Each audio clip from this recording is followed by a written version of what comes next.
Hey, I'm Pete for Film Dog Productions and welcome back to another episode of our How to Get Better Showreels video series and the fifth part of the production value topic, which is about location. As I mentioned in the previous episode, a good-looking, genuine location is the most important element of the production design, and getting it usually is the most difficult part of the entire procedure of making a showreel scene. So, let's get started. Locations can be outdoors, aka exteriors, or indoors, aka interiors. Let's go outside first. The most of the boroughs in London allows you to film on the street free of charge without a permit if the cast and crew is no more than 5 people and all the equipment is handheld, which is actually pretty awesome. Exterior locations are fine, you don't have to worry about set design and a lot of scenes can be filmed handheld. On the downside, you are relying on the mercy of the weather and the rain is not the worst that can happen. In matter of fact, rain is fine. In many cases, it's extra production value. The problem is the sun and the clouds. If it's constantly cloudy, that's perfect. It's like having a huge softbox on the sky. Light will be very nice and soft, very even all around in any direction. No harsh highlights or deep shadows. If it's constantly sunny, that can work as well. The sun can be used as a backlight and with that you can create some really nice looking shots. The problem is when it keeps changing. Sunny weather and cloudy weather are very different in terms of both light quality and temperature, so they provide a very different look. A way to work around it is to use some big diffusers, so even if the sun comes out, it would not have such a big effect on the filming as it would be still diffused, just like with the clouds. The problem with that is that it either requires an additional person on set to hold the diffuser, or it could be put on a stand, which is officially not allowed as everything has to be handheld. So another way to work around it is to choose one certain look, usually the cloudy one, and stick to that, which means that whenever the sun comes out, you're gonna have to stop filming. This is what they did with 1917. In order to avoid light continuity issues, they were keep watching the sky and started filming only when they thought that it would be cloudy for the next 8-10 minutes, so they could run a whole take without the sun ruining the shot. It's fine with a big budget production when they can go back the next day too, but when you have 3-4 hours to film a complete scene, it's usually a big gamble. And this is just the visual part, and when it comes to sound, things get even worse. Traffic, trains, airplanes, sirens, constructions. London is a loud city. And not just London, we were filming pretty much all around the UK and there are airplanes and trains and traffic noises absolutely everywhere. The best exterior locations for both sound and video is somewhere in the woods. It's far away from most of the noises, the trees are nicely blocking the sunlight, and you very less likely would be caught if using an additional equipment like a tripod or a slider. So yeah, woods are great. Now, let's go inside. Personally, I always prefer interiors as it's normally a lot more quiet and we have full control over the light. The first rule of an interior location, it has to be big enough.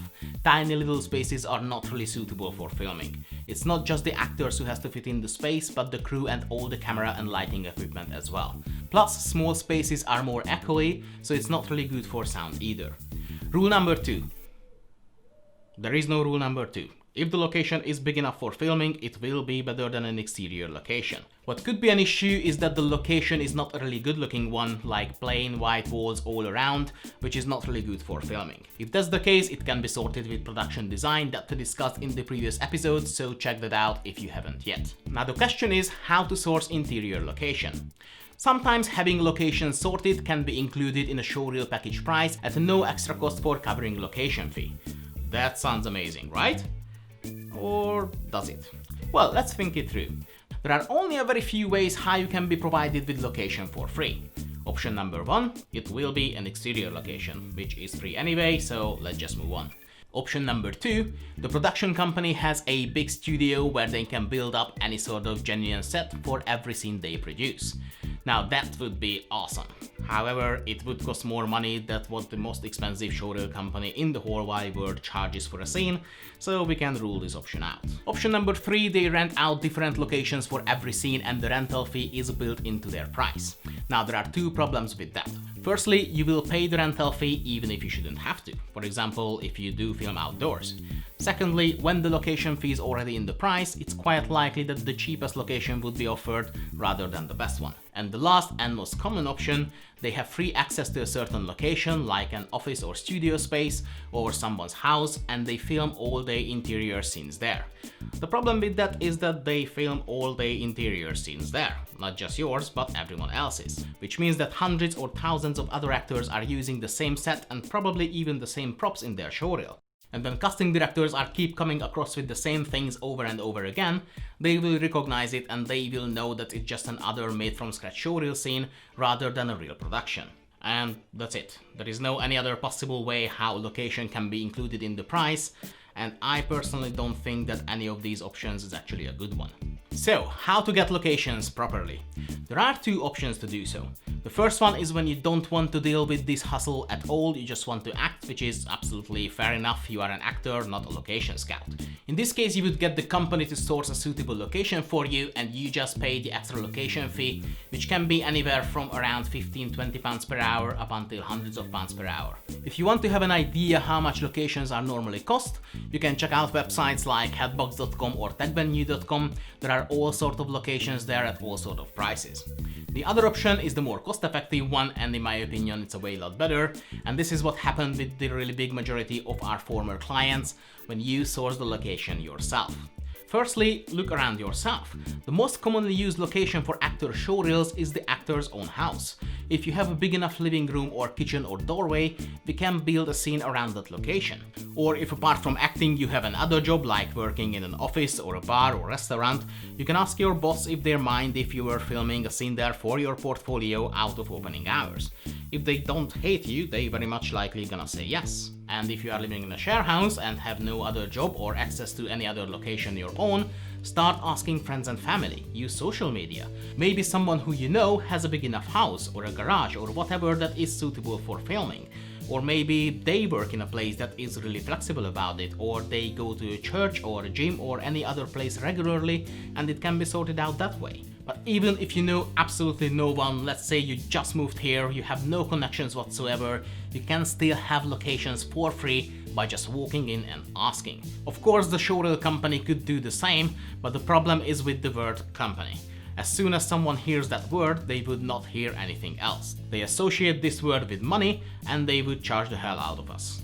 However, you as an individual can ask favors, and people tend to be really helpful with individuals. If you explain the situation and the nature of the project, soon enough you will find a place where they are allowing you to film there free of charge. It's probably not gonna be the first place you walk in, but we were filming in tons of really great looking locations that actors got this way free of charge. And the production value that a good looking real location can provide you is absolutely priceless. But please don't forget sound. Make sure that at the time when you would film there, the place is either close to the public or is very quiet, so no music or a lot of random people around or loud kitchen noises. Lastly, a few more quick tips. Regardless how or through who you got a location, always get some sort of written confirmation. Trust me, you don't want to experience that situation that you walk into a location with the cast and crew ready to film and they send you away, because it turns out that the person who gave you the permission is not working there anymore and he didn't tell anyone about the filming, or that person is not in the position to allow this sort of events to happen. So protect yourself and get a written confirmation. Quick tip number 2, Airbnb. That's not gonna be free, but it's one way to get an entire place rented for a reasonable price. The only downside is that Airbnbs are normally available from around 3 o'clock in the afternoon, so it's either gonna be a very late start, or if you want to film there all day, you will have to rent the place for at least 2 nights. And the very last thing, which is still quite important, if you are filming 2 or 3 scenes, try to keep the locations very close to each other, preferably without actually having to move in between locations, like using different rooms in the same house, or using the bar and the dining area in the restaurant. The problem with physically moving location is that the crew has to pack up everything, then travel, then set up everything again, and that way you can easily lose 2 hours from your shooting time. So there you have it, all the tips and tricks to get amazing real locations to boost the production value of your showreel scenes. So that's it for now, thanks for watching, I hope you found it useful, and I will see you next time when we will discuss music. At no extra cost for cavilling. So, how to get options properly? Options? How to get options properly. There are 2 locations to do so. actors got this fray. Actors got this fray.